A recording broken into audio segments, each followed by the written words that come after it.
Imagine being a guy who's always worked hard his whole life, yet never got any real recognition for it. But then, out of nowhere, an opportunity shows up, and it's nothing less than a sword. But not just any sword. This one's alive, and it actually talks to you. And with it, you finally get the chance to grow stronger in a world where effort alone doesn't really mean much. So, let's dive into this series, which is honestly really good. Let's get right into the video. The story opens with a massive explosion on a mountain, and right there in front of the protagonist, a sword is stuck into the ground. But this wasn't just any sword, it spoke. It asked Leon if he believed himself worthy of wielding it. And for someone who had always accepted the irrational hand of fate, he slowly walked toward it. That sacred sword, which had suddenly appeared before him, declared that opportunities should be given fairly. So, Leon grabbed the sword, and in that instant, he was engulfed by a blinding wave of light. Then, the story takes us back to a little before this moment.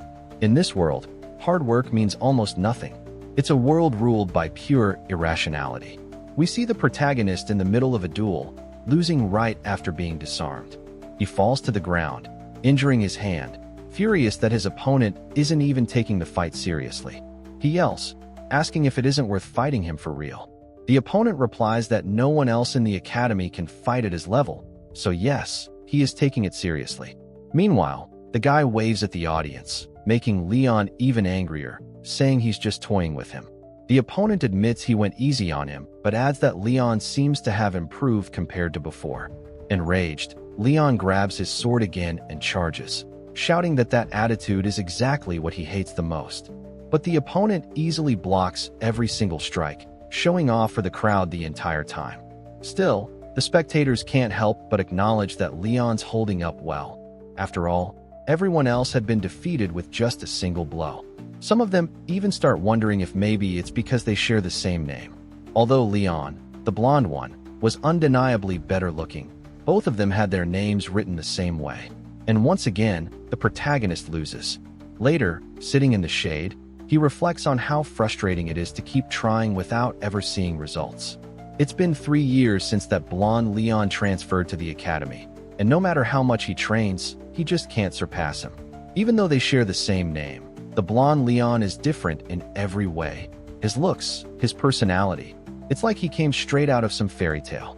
And that story he told about once being a commoner? The protagonist sure it's a lie. The guy must come from a noble family. Then, the blonde Leon walks over, asking if he's okay. The protagonist thinks how much easier things would be if the guy were just a jerk, but he isn't. He's kind. So, he slaps his own hand away, refusing the help. That's when a white-haired girl runs up, shouting Leon's name. Hearing her voice, the protagonist gets flustered and tells the blonde Leon to just leave him alone, turning to walk away.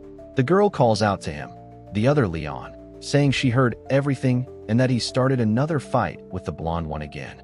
She asks why he keeps challenging him when he knows he's going to lose.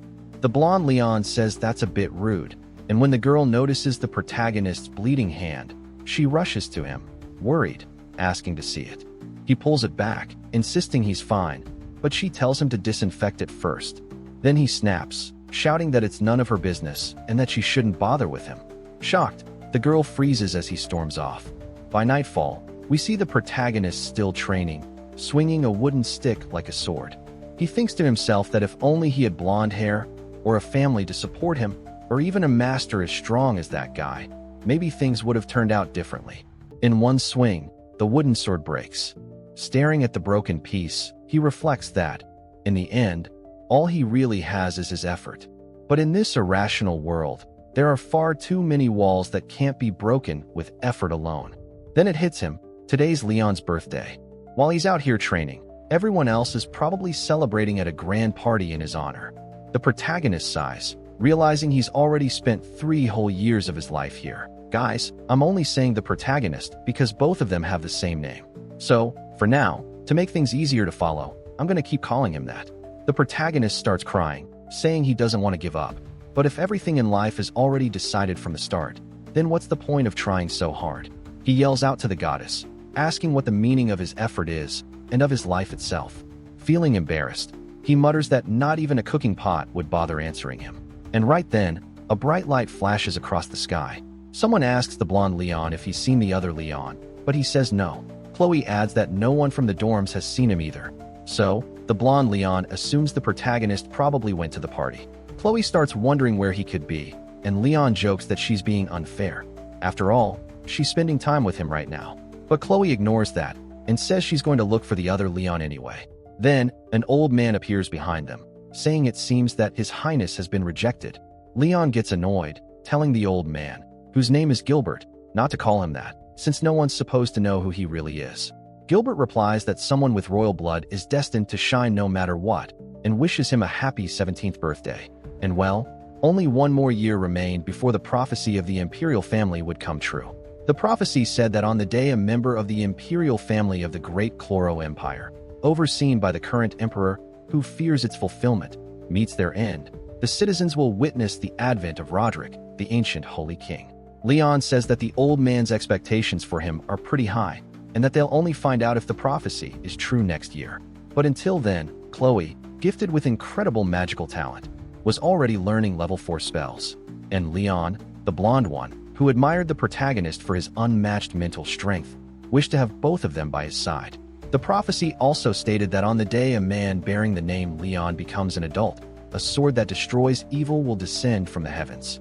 And with that, the story circles back to the very prophecy we saw at the beginning. The protagonist, Leon, sees what looks like a sword that's fallen from the sky, an impossible sight. But what happens next is even stranger. The sword speaks, telling him to stand up. Leon, not realizing the voice came from the sword, looks around and asks who's there. Then, the sword speaks again, saying it's right in front of him. Leon wonders if this glowing sword, shining as bright as the sun, is really talking to him. He asks if it's a holy sword, and the sword confirms it, saying yes, and that it was Leon himself who summoned it here. Leon has no idea how he could have done that. The sword continues, saying that just as he thought, the world has always been unfair. Those who already have everything end up gaining even more, while those with nothing lose even the little they have. But opportunities, the sword declares, should be granted fairly. Those who don't put in any effort have no right to blame life's unfairness. Only those who set their souls ablaze in pursuit of their purpose are truly worthy. Then, the sword asks, could this Leon, the one who dared to question the goddess of fate herself, truly be worthy of this power? Without hesitation, Leon says yes. He strikes his chest proudly, declaring it with conviction. The sword responds, saying that if that's the case, he should take hold of it, and it will give him the chance to prove his words. Leon walks forward, full of determination, saying he knows exactly what it means to wield a holy sword, but that he can change everything with it. He thinks to himself that his reality is unfair, but still, all the training he's done, never missing a single day, proves how hard he's worked, and that is what's truly unfair. He says that up until now, he's been judged regardless of his efforts, and that he's worked tirelessly to shatter this unjust reality he can't accept. Standing before the sword, he declares that he refuses to let all his determination and effort amount to nothing. The sword then asks why he's still standing if that's how he feels. Leon answers that she asked if he's worthy, and he wants to prove it through his determination and hard work. He adds that opportunities should always be given fairly, but when the sword doesn't respond, he assumes it's rejected him. As he turns to leave, though, the sword suddenly tells him to wait, because he's proven his integrity as a hero. It commands him to draw it now. Leon asks if being called a hero means he's some kind of oracle. The sword replies that it has nothing to do with oracles, it's simply his will. Leon's mindset is so strong that he'd never bow down to any noble family. His determination to prove his convictions, rather than chasing gold or fame, is what makes him truly worthy of becoming a hero. Then, the sword tells him to pull it out once more, saying that this is the right he's earned, the fair opportunity he's been asking for. Hearing that, he grips the sword, and as his hands touch it, the blade introduces itself as Elcid. Instantly, a powerful energy surges through Leon's entire body. The sword explains that it's a clone of the Holy King, Holdrick Chaldea's Alovier, and the blade that guides the light of this era. As Leon holds her, even his eyes are consumed by the sword's immense power. Then, the sword addresses him as Master Leon, commanding him to destroy all evil alongside her. At that moment, the scene shifts to a mysterious figure watching from afar, who remarks that a holy sword and a commoner, together, are starting to make things interesting. He wonders why the prophecy was broken and explains that the name Leon also means lion. And just because the prophecy was passed down to the imperial family doesn't mean it's limited to nobles. The other Leons don't meet the standards, and that blonde Leon, though blessed with talent and destiny, lacks the willpower. That's why he made this decision. And judging by how the sword reacted, it seems she took a liking to this Leon as well. He tells the sword not to worry. This Leon will become an even greater hero than his ancestor, and it's time for those wretched ones to pay what they owe. Then we cut back to Leon, who wakes up in his room, thinking it was all just a dream. But when he glances to the side and sees the sword leaning against the wall, he freezes, realizing it wasn't a dream at all. The sword speaks again, telling him she'll repeat the opportunity she gave him, but warns him not to think he'll grow stronger overnight just through effort. The challenges ahead will be far harsher than the one he's already faced. Those who carry a great destiny must live an equally cruel, if not crueler, life. He may even have to sacrifice the woman he loves or the friends he trusts, because Leon himself chose to walk this thorny path. Leon asks if that's still considered an opportunity. The sword changes into her alternate form, clearly pleased with his answer. She tells Leon to get ready to head to the training room right away and show her how he wields a sword, since she needs to understand his current level before she can train him properly. Leon gets excited, realizing it's a test. Outside, it's still dark. The sun hasn't even risen yet. The sword asks why he's so restless this early. We see Leon trembling nervously, explaining that even though it's almost morning, they're still inside the school grounds. To make things worse, the sword's current form is way too eye-catching, and he has no idea what he'd say if someone bumped into him and saw it. The sword calmly tells him that he's done the absolute best he could in the environment he was given. So, what kind of master would blame their student for not knowing what was never taught to them? Those words ignite Leon's motivation. He grips his sword, eyes full of determination, and takes a ready stance. Then, he begins to attack, swinging his blade over and over, showcasing his swordsmanship, strike after strike, proving what he's capable of.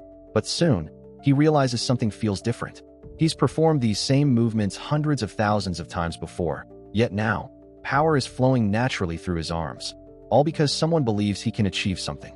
Suddenly, the sword yells at him to stop, and Leon freezes, asking if he did something wrong.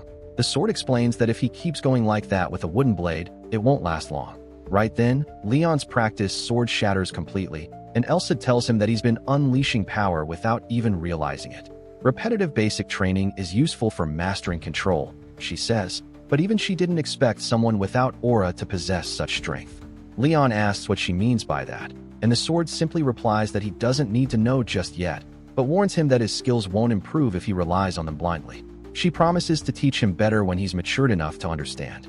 The sword concludes by saying that he's practiced the basics with such seriousness that there's nothing she can criticize. So, the sword said that if she taught Leon how to move his body properly, that alone would be enough.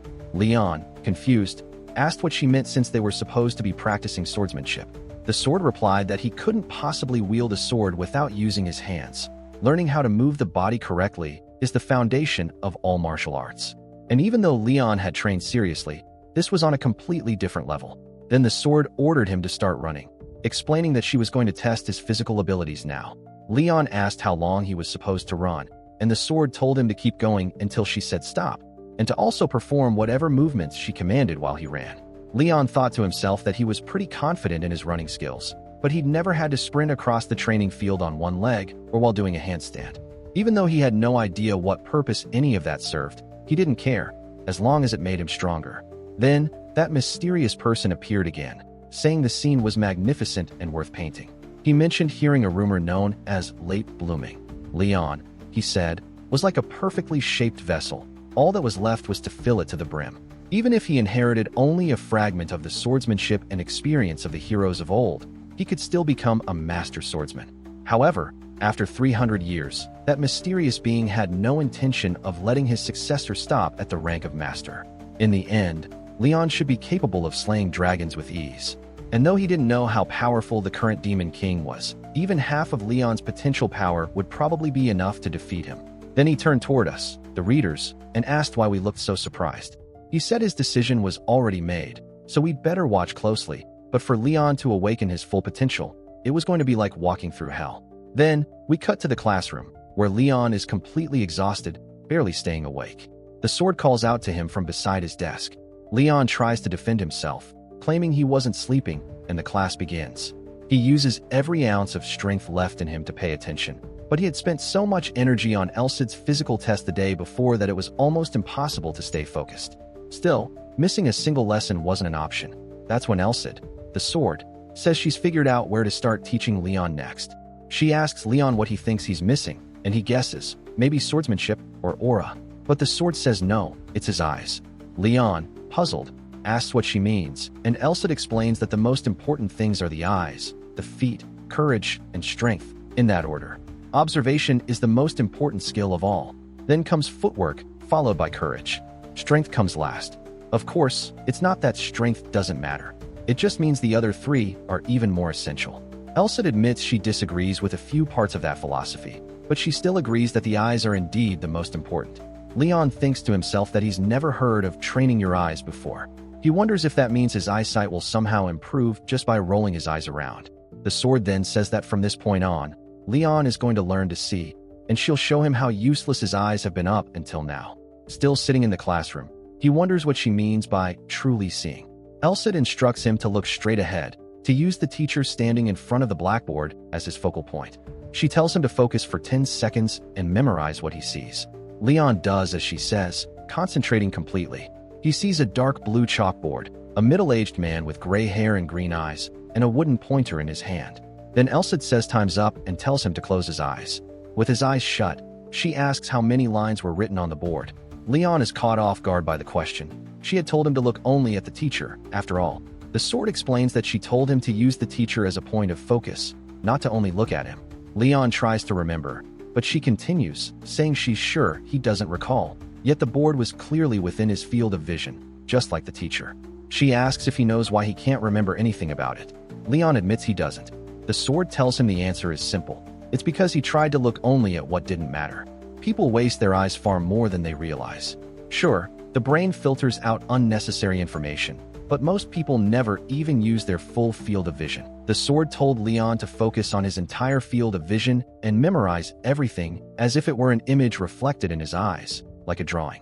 Then she told him to relax his eyes and learn how to see in a broader way. After that, he should focus on maintaining that kind of vision all the time, not just for 10 seconds. Leon, completely focused, thought to himself that he'd like to say this was impossible, but honestly, he expected nothing less from the training of a holy sword, and there was no point in complaining now. Then the sword told him to look at the blackboard again, giving him another 10 seconds. The blonde Leon, sitting nearby, noticed how the other Leon was completely absorbed, wondering what the hell he was doing. After class, we see Leon, our protagonist, totally drained, his eyes and head feeling like they were about to split open. The sword calmly said it seemed things were going well. She explained that the fatigue in his eyes came from them being dry or strained for no reason, but the headache was different. It came from an attribute that had been dormant until now. The pain appeared because something frozen was being released. It wasn't much different from muscle pain, she said. It was like soreness after a workout, a bit different since the brain doesn't feel muscle pain, but still similar in principle. Excited, the sword told him they should keep going with the training, and Leon, fired up, agreed. Then she told him to look at the candles above the wall and asked how many there were. Leon said there were 2, and the sword snapped that he was an idiot. There were 3. Then she asked about the boy and girl who had just walked past him a few seconds ago. Was the boy wearing glasses? Leon said yes. Then she asked if he was wearing a tie. After a while, the questioning continued. The sword asked if the light in the 12th room to the left was on. Leon said yes, so she asked about the light above it. He said no. By the time he reached his dorm, his eyes were aching terribly and he was completely exhausted. The sword said the training had been acceptable for the first day and that it was honorable of him not to have asked for a break. Leon asked if she would have let him rest if he had asked. She said no. He wondered how long it had been since he'd been pushed this far, realizing it had been ages since his mind had felt this weak. The sword said getting used to it meant becoming stagnant, and that there's a limit to how far someone can go if they just repeat the same training over and over. Even if repeating something can be useful, the body eventually finds it easy to perform that routine. Leon asked what she meant by that, and the sword explained that the body adapts to its own methods of training, which is exactly why changing the approach is absolutely necessary. Leon then remembered that strange running exercise she had him do earlier, and it finally made sense. The sword began explaining that humans, depending on how they train and live, develop their bones, muscles, and nervous systems in different ways. For example, Sailors develop a strong sense of balance, hunters a sharp sense of direction, and nomads an exceptional sense of sight. Leon understood that basic training exists to enhance a person's strengths and make up for their weaknesses. The sword explained that his strong points were his stamina, his mindset, and his grasp of basic swordsmanship. But his weakness was the rigidity caused by repeating the same fundamental movements over and over. In other words, he lacked flexibility, both mental and physical. Surprised, Leon asked about aura and swordsmanship. The sword explained that, in the end, swordsmanship is simply the art of wielding a sword. If you can apply the basic movements freely, adapting them to the situation, that's already true swordsmanship. Of course, there are far more advanced styles, but at that point Leon got irritated and asked who would even bother teaching someone who hadn't yet mastered the fundamentals. He felt down about it, but admitted she was right. The sword then said that when it came to aura, there wasn't much she could do, and asked if the other Leon had beaten him using aura. Not only that, but if Leon, the protagonist, suddenly awakened his aura, it would raise a lot of suspicion. So, he could only release his aura once he left the academy. For now, he needed to focus entirely on mastering his eyes and his field of vision. The sword told him that with that alone, he'd probably already be able to defeat the other Leon. Hearing that, Leon couldn't help but smile, overjoyed. And yeah, I'm talking like this because keeping track of both Leons is confusing, but the sword said that probably just improving his vision wouldn't be enough. He'd need to get used to repetitive training, and no matter how hard he tried to see, with all his might, he'd still end up getting exhausted by using the same training method over and over. Leon, hearing that, didn't quite understand what she meant, but he said he had a bad feeling about it. Then he asked what they were going to do, and the sword replied that it was nothing serious, just a small punishment every time he said the wrong word or even asked the wrong question, something that would make him unable to get comfortable with any kind of rest starting the next day. The sword explained that she wasn't staring at him for no reason. It was actually a very effective technique called operant conditioning. Even though Leon had an incredibly strong mindset and willpower, he still needed someone to give him a push. Leon thought about it and realized Elsid was right. It would be impossible not to get punished at the beginning, so he decided to go ahead and test it for himself. He motivated himself, saying he could build resilience through these punishments. Determined, he told Elsid that he accepted the challenge. Then, Elsid gave him just a small taste of what he'd go through whenever he was punished, and the pain that followed was intense. For the record, it lasted 5 whole seconds. Elsid said that since this was the first test, she hadn't quite adjusted it properly, and that next time she'd make it less painful for him. However, she warned that if Leon kept messing up repeatedly, she would increase the intensity more and more. So, he needed to stay focused and do everything correctly. Then she told Leon to rest, because the next day they'd both give it their all. As dawn broke, Leon was already out running for his morning training. In the classroom, the training didn't stop either. He trained his eyes there, and his body when he got home. In the middle of one session, Elsid asked him how many pigeons were sitting on the dorm's rooftop, and Leon replied that there were 10. Then she asked how many pigeons were sitting on the open window, and Leon said there weren't any pigeons. It was a crow. Elsid said that wasn't bad at all for a boy like him, considering it had only been a month of training. Leon got all excited and asked if maybe they could take a little break that day. The sword actually agreed, saying that after a full month of training, they could finally rest. Leon smiled, and while he was celebrating, the blonde Leon showed up, asking if he was doing okay. The protagonist looked at him and said it had been a while since they last saw each other. He hadn't seen the blonde Leon since the training where Chloe tried to help him, and it had also been a month since he'd seen Chloe herself. The blonde Leon said it was just like him to train right after lunch. He explained that he'd come over because he was a bit worried, but now he was relieved. The protagonist asked what he meant, and the blonde Leon said that it had already been a month since their duel challenge. He was worried the protagonist had given up, like everyone else had. But from the look on the protagonist's face, he could tell that wasn't the case. In fact, he was fired up. The protagonist asked if it was really that obvious, and the blonde Leon said yes. The expressions of people who think they can beat him are completely different from his. But he added that it wasn't a bad thing, because the protagonist clearly had way more determination than the others. The protagonist then stepped closer to him and said that was actually good to hear, then asked if that was the only reason he came to see him. After that, he told him to just head back and leave him be. The blonde Leon commented that he was really cold, and suggested they talk for a bit since it had been so long since they'd had a real conversation. The protagonist asked what there even was to talk about, and the blonde Leon said to just give him 10 minutes to continue. The protagonist agreed and sat beside him under a tree.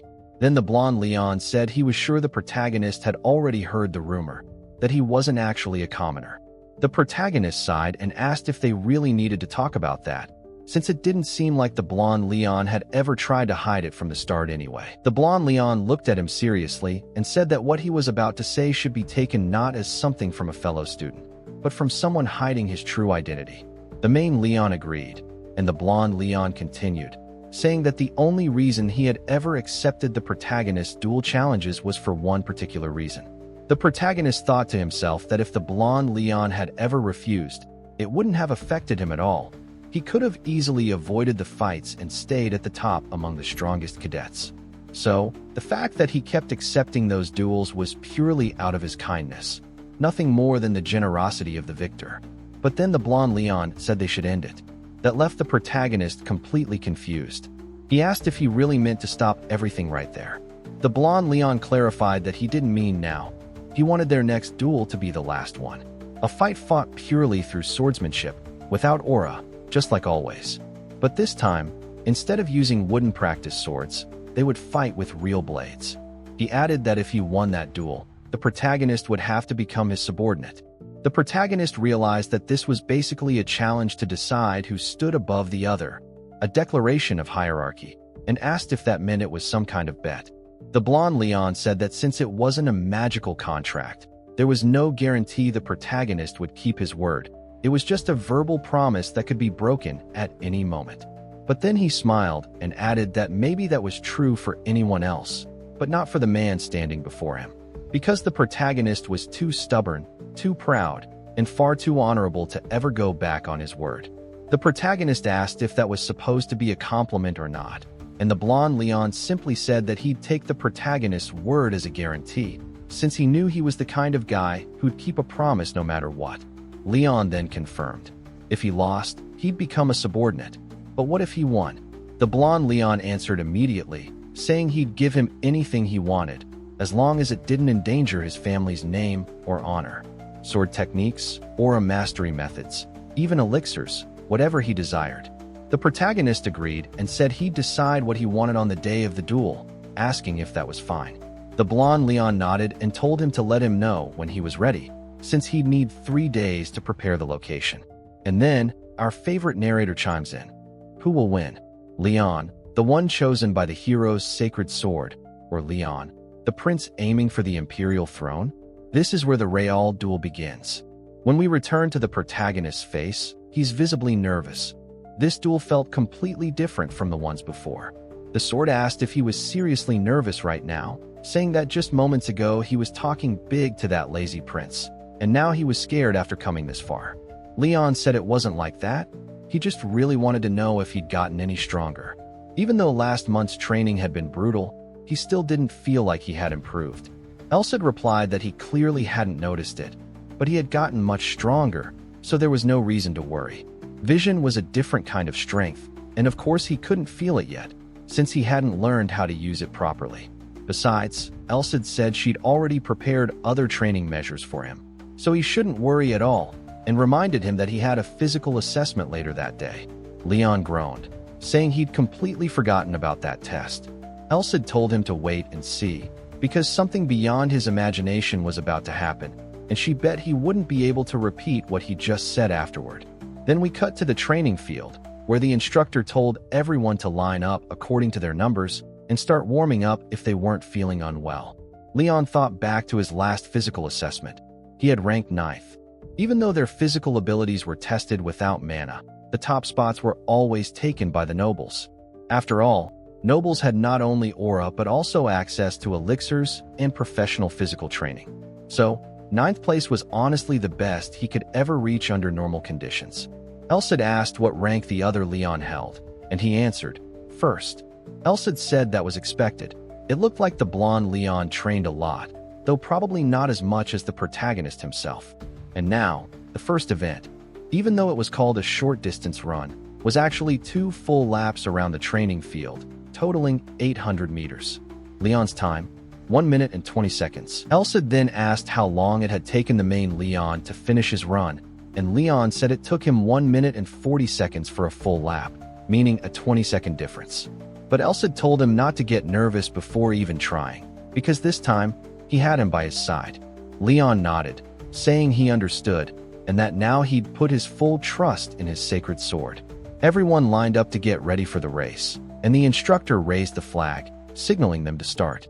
As soon as the whistle blew, they all began running, but right away, the blonde Leon and the other students noticed something was off. The main Leon was sprinting way faster than before, so fast that he left everyone behind with no chance to catch up. One of the girls even gasped in shock at his speed, and he crossed the finish line in just 1 minute and 29 seconds. That left the blonde Leon and the other onlookers completely stunned. The instructor came over to Leon and asked if, by any chance, he had learned aura. Leon replied that he hadn't. The instructor then said he hoped Leon wouldn't mind if he checked for himself. Leon said of course not, and told him to go ahead. The instructor placed his hand on Leon's wrist, trying to sense if there was any repelling force that would appear when he infused a small amount of aura. Normally, if someone had aura, that essence would immediately react and disperse, but this time, it didn't. The instructor stepped back, saying that Leon truly hadn't learned aura, but he couldn't believe how much Leon had changed in just a few weeks. He asked what kind of training he'd been doing, and Leon simply said he'd only been focusing on the basics, and had also rested, in quotes, a bit more. The instructor commented that Leon's previous training volume had always been abnormally high, so maybe his body had drastically improved after finally resting from years of overexertion. The blonde Leon watched closely, starting to get suspicious that something unusual was going on. Leon quietly whispered to Elsid, asking what exactly had happened to him. Elsid chuckled and said, "Didn't I already tell you?" Leon told him to quit laughing and just answer. Elsid said, before answering, he wanted to know where Leon thought strength actually came from. Leon replied, "Biologically speaking, from muscles." Elsid said that was correct. In this world, most physical training methods focused on increasing muscle size and density, but that was only half the picture. Then Elsid asked if Leon knew about the concept of the nervous system. Muscles, he explained, were connected to neurons, and the strength a muscle could exert depended heavily on the development of those neurons. Muscle density was determined mostly by genetics. There was a limit to how large muscles could grow. Leon had already trained so much that he'd reached his physical limit. So Elsid had focused instead on developing his nervous system. Leon admitted he didn't really understand, but he went along with it anyway and asked how Elsid managed to do that, since he hadn't done any kind of special training. He then asked if Elsid had done something to him while he was asleep. Elsid casually replied that it was all thanks to the punishment he'd been putting him through. Leon's eyes widened in shock, and he shouted out loud, startling all the nearby students who were watching. Elsid went on to explain that he had awakened something inside Leon that had been dormant for over 10 years. And of course, it hurt like hell, as if his muscles were being torn apart piece by piece. That unbearable pain he'd felt every time he failed during training had actually developed his nervous system. Leon demanded to know why he hadn't said anything about this before. Elsid replied that he didn't tell him because if he had, Leon would have only gotten more discouraged. The reason he'd managed to somewhat master vision, Elsid said, was because Leon had been trying to escape that pain. But if he'd realized that pain could actually help him, and that it would pass anyway, he probably wouldn't have pushed himself so hard to learn vision in the first place. Elsid then smugly told him he was free to thank him and started bragging, saying he'd done exactly what was expected of a sacred sword. That arrogance annoyed Leon, who started wondering if maybe his sacred sword wasn't more of a demonic one. He also questioned whether this sword really carried the soul and personality of the great hero Roderick, and if so, then maybe Roderick himself had been just as arrogant as Elsid. As the race ended, all the cadets began cheering, shouting that Leon was incredible, just as they'd expected. He'd broken his own record. In the final results, the main Leon placed second, while the blonde Leon took first place. Elsid told him not to worry, saying it would actually look suspicious if he jumped all the way to first place in just a month. Still, Leon couldn't help but feel happy that he'd climbed from 9th to 2nd place. For the first time in a long while, He actually started believing that he could win. As night fell, Leon asked what kind of training they'd start the next day, and the sword said he'd think about it. His vision training had already gone beyond simple memorization drills, and there wasn't much more he could do in terms of raw physical improvement. So, it would be better for him to gain experience, real, hands-on experience where he could apply everything he'd learned. Leon replied that getting real battle experience wouldn't be easy, and Elsid said that's exactly why he suggested they should leave that place. Leon asked if he could at least learn swordsmanship before that, but Elsid reminded him that he'd already told him to forget about that fantasy. To learn his swordsmanship, Leon would first need to master aura. As he'd said before, basic fundamentals were enough up to a certain level. Martial arts without aura were nothing but cheap tricks. Even if it were a secret technique, it wouldn't be hard to deal with after the first time someone saw it. Once the opponent learned to read those movements, countering them would be simple. Elsid even asked if Leon seriously thought a swordsman as strong as the blonde Leon would ever fall for a mediocre trick like that.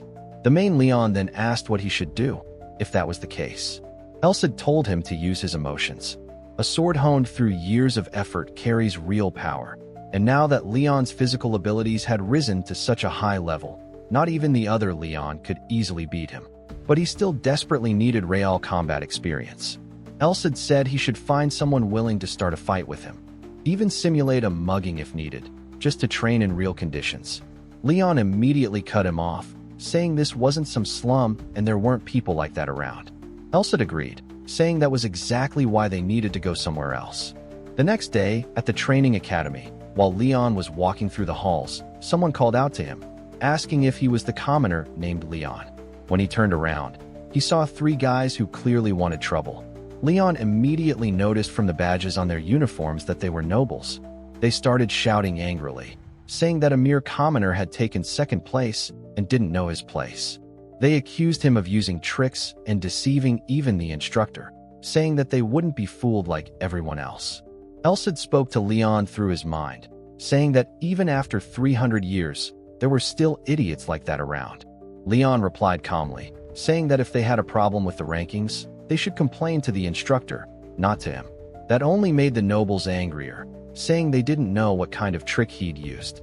They went on to say that a bastard like him, who hadn't sworn loyalty to any family yet, had been suspicious from the very beginning. They said he was finally showing his true colors and demanded to know which family he was backing. Leon thought to himself that these idiots clearly weren't listening to anything he said. They probably never intended to talk peacefully. To them, he was nothing more than an annoying weed they wanted to pull out.